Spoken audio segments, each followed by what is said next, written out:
Hello friends, welcome to NKM pharma. NKM pharma में आपका स्वागत है।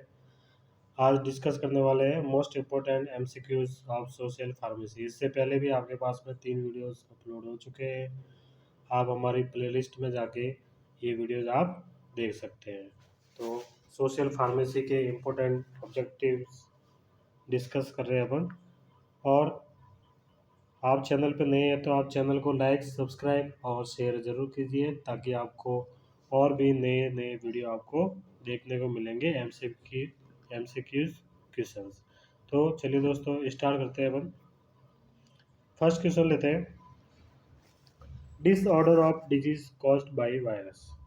डिसऑर्डर और disease caused by virus is tuberculosis यानी कि टीबी हो गया, leprosy, diphtheria and AIDS. AIDS जो होता है वो किसके द्वारा होता है?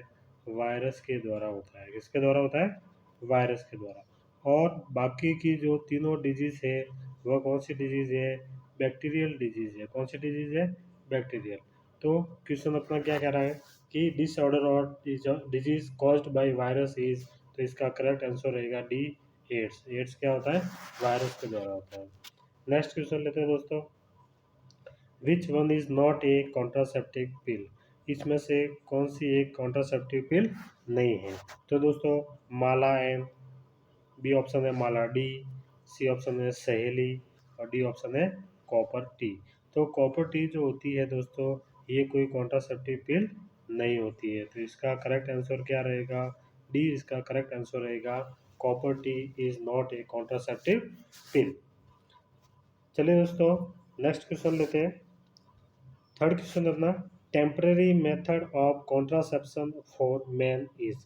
तो इसमें से कौन सा कॉन्ट्रासेप्टिव फॉर मैन का टेम्परेरी मेथड है?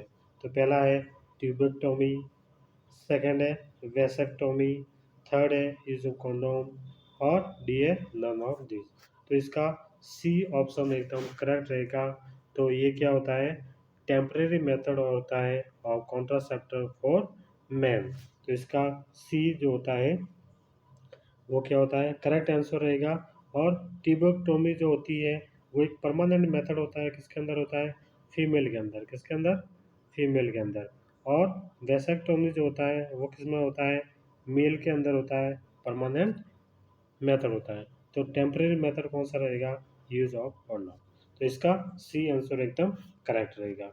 चलिए दोस्तों नेक्स्ट क्वेश्चन लेते हैं।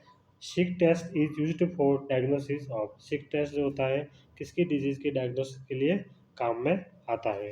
तो इसका ऑप्शन ए है सिफिलिस, बी है टाइफाइड, सी है ट्यूबरकुलोसिस और डी ऑप्शन है अपना डिप्थेरिया। तो दोस्तों Schick test is used for diagnosis of diphtheria. इसका डी ऑप्शन क्या रहेगा? एकदम करेक्ट रहेगा। चलिए दोस्तों नेक्स्ट क्वेश्चन लेते हैं अपन। Method of contraception for female is. Female में कौन कौन से कॉन्ट्रासेप्शन मेथड है? तो पहला है इसमें कॉपर टी, बिल्कुल फीमेल में होगा। डायफ्राम फीमेल में होगा। ट्यूबेक्टोमी फीमेल में होगा। अभी मैंने इससे पहले क्वेश्चन में आपको डिस्कस किया था ट्यूबेक्टोमी है वो किस में होती है? फीमेल में होती है, जो कि एक परमानेंट क्या है? मेथड है कॉन्ट्रासेप्शन का। और copper T, diaphragm and tubectomy. इसका मतलब क्या हुआ? डी ऑप्शन इसका क्या रहेगा? एकदम करेक्ट रहेगा। ये जितने भी मेथड जो है वो क्या है?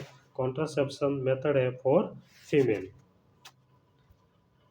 नेक्स्ट क्वेश्चन लेते हैं। Which component of a balance diet should be restricted by a hypertensive person.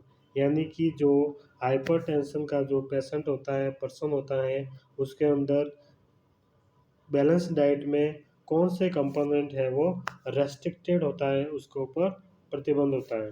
तो पहला है प्रोटीन, सेकंड है सोडियम, सी है कार्बोहाइड्रेट और डी है नन ऑफ द एबव। तो दोस्तों बी इसका करेक्ट ऑप्शन रहेगा, आंसर रहेगा। सोडियम जो होता है हाइपरटेंसिव जो पेशेंट होता है, पर्सन होता है, उसके अंदर सोडियम क्या होता है? रेस्ट्रिक्टेड होता है। क्या होता है? रेस्ट्रिक्टेड। तो इसका बी ऑप्शन क्या होगा? एकदम करेक्ट रहेगा। चलिए दोस्तों, नेक्स्ट क्वेश्चन लेते हैं। Which one of the given is protozoal disease. जो नीचे आपको डिजीज दी गई है, इसमें से कौन सी डिजीज जो है वह ये प्रोटोजोआ के द्वारा होती है, प्रोटोजोल डिजीज होती है। ए ऑप्शन है टाइफाइड, बी ऑप्शन है चिकन पॉक्स, सी ऑप्शन है कॉलेरा और डी ऑप्शन है मलेरिया। तो दोस्तों, malaria is a protozoal disease, तो इसका डी ऑप्शन क्या रहेगा, एकदम करेक्ट रहेगा। Malaria is a protozoal disease. चलिए दोस्तों, नेक्स्ट क्वेश्चन लेते हैं अपन। Malaria is transmitted by, malaria जो होता है किसके द्वारा ट्रांसमिटेड होता है। पहला है एनाफिलिस में मॉस्किटो, बी है एडिस, सी है ह्यूमन और डी है नन ऑफ द एबव। तो दोस्तों, एनाफिलिस मॉस्किटो के द्वारा मलेरिया क्या होता है, ट्रांसमिटेड होता है। क्या होता है, ट्रांसमिटेड। तो दोस्तों, इसका ये ऑप्शन जो है वो एकदम क्या रहेगा, करेक्ट ऑप्शन रहेगा ए। नेक्स्ट क्वेश्चन लेते हैं दोस्तों। Cardio pulmonary reduction, cardio pulmonary reduction, जिसे क्या बोलते हैं दोस्तों, सीपीआर बोलते हैं। क्या बोलते हैं, सीपीआर। ये थोड़ा करेक्शन करना, सी का मतलब कार्डियो, पी का मतलब पल्मोनरी और आर का मतलब रिडक्शन। तो is used as first aid for, किसके लिए फर्स्ट एड का काम किया जाता है, करता है, burn injury, cardiac arrest, asthmatic attack या नन ऑफ द एबव। तो दोस्तों, सीपीआर जो होती है वो क्या होती है, कार्डियक अरेस्ट जो होता है उसमें ये एक प्रकार से फर्स्ट एड का काम करती है। तो CPR means cardio pulmonary reduction. Next question लेते हैं दोस्तों। नेक्स्ट क्वेश्चन है, deficiency of fluoride in drinking water में कॉज। ड्रिंकिंग वाटर में फ्लोराइड की क्या हो जाती है, डेफिशिएंसी होती है। तो क्या होता है, फर्स्ट है डेंटल कैरीज, बी ऑप्शन है गॉइटर, सी ऑप्शन है विल्सन डिजीज या डी है नन ऑफ द एबव। तो ड्रिंकिंग वाटर के अंदर फ्लोराइड यदि उसकी डेफिशिएंसी है तो क्या होगा, डेंटल कैरीज होती है। क्या होती है, डेंटल कैरीज। चलिए दोस्तों, नेक्स्ट क्वेश्चन लेते हैं अपन। नेक्स्ट क्वेश्चन है अपना, hepatitis B. Hepatitis B is transmitted by, hepatitis B जो डिजीज होती है किसके द्वारा ट्रांसमिटेड होती है। तो ऑप्शन दे रखा है, infected blood and blood products, B option है एग्जस्टेड एयर, सी ऑप्शन है कंटामिनेटेड फूड और डी ऑप्शन है बाय ड्रॉपलेट। तो हेपेटाइटिस बी, बी जो होता है इज ट्रांसमिटेड बाय, इसका ए ऑप्शन एकदम करेक्ट रहेगा, infected blood and blood product. तो इसका ए ऑप्शन क्या रहेगा दोस्तों, एकदम करेक्ट रहेगा। नेक्स्ट क्वेश्चन लेते हैं अपन। Rabies is adversely affect, rabies जो डिजीज होती है वह किसको अफेक्ट करता है। फर्स्ट है लीवर को, बी ऑप्शन है सीएनएस यानी कि सेंट्रल नर्वस सिस्टम को, सी है इंटेस्टाइन को और डी है हार्ट को। तो दोस्तों, rabies is adversely affective central nervous system को क्या करता है, अफेक्ट करता है। नेक्स्ट क्वेश्चन लेते हैं दोस्तों। नेक्स्ट क्वेश्चन अपना, fluoride content in toothpaste should not be more than. एक टूथपेस्ट होता है उसके अंदर जो फ्लोराइड जो कंटेंट होता है वह कितने पीपीएम से ज़्यादा है वो नहीं होना चाहिए।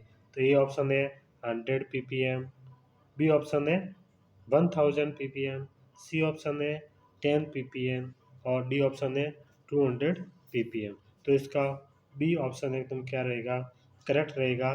Fluoride content in toothpaste should not be more than 1000 ppm। तो इसका बी ऑप्शन क्या रहेगा दोस्तों, एकदम करेक्ट रहेगा। नेक्स्ट क्वेश्चन लेते हैं दोस्तों।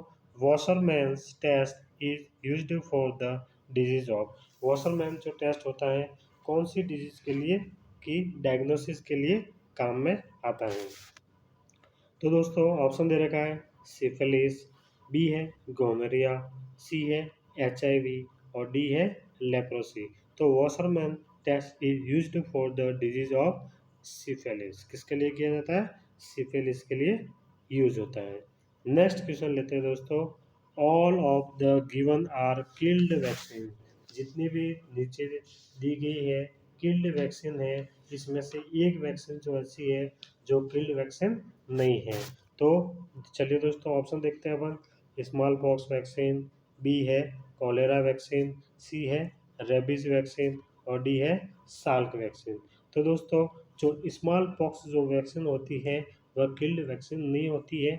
बाकी cholera, rabies and Salk vaccine जो होती है वो क्या होती है, किल्ड वैक्सीन होती है। क्या होती है दोस्तों, किल्ड वैक्सीन होती है। Please like, subscribe and share our YouTube channel. और दोस्तों बेल आइकन के ऊपर आप प्रेस करना न भूलिए, ताकि क्या होगा, जो भी नए वीडियो अपलोड होते हैं उसका नोटिफिकेशन आपके पास में आ जाएगा।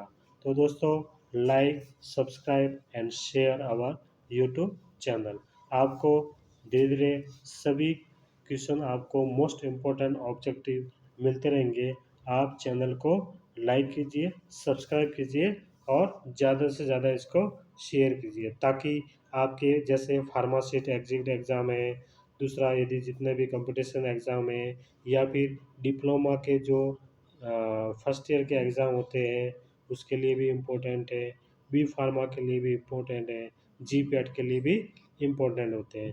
तो इस प्रकार के जो एमसीक्यूज होते हैं वो हमेशा कहीं न कहीं आपको एग्ज़ाम के अंदर देखने को मिलेंगे। चलिए दोस्तों, thanks for watching, thank you very much.